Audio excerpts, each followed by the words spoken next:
Now we're going to learn how to play Ode to Joy, which is a piece by Beethoven. First we're going to listen, watch and play.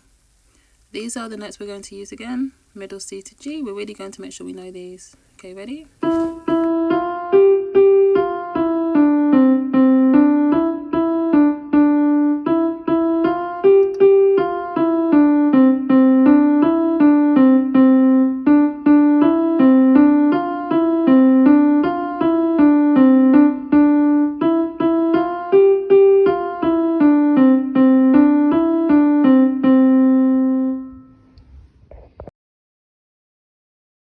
Right, let's practice. Are you ready? Let's play.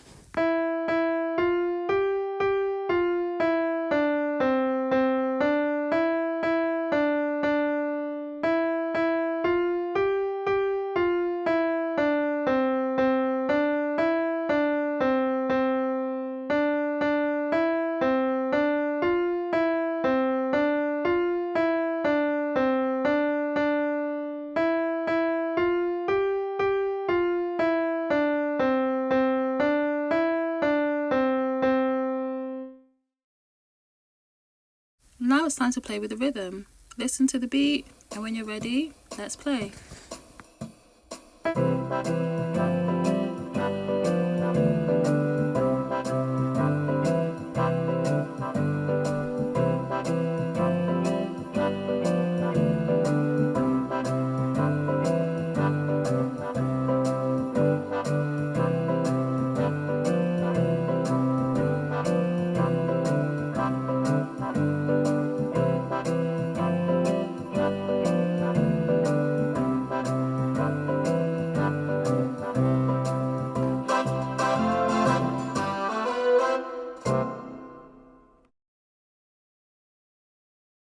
You did it! Well done. Would you like to try again?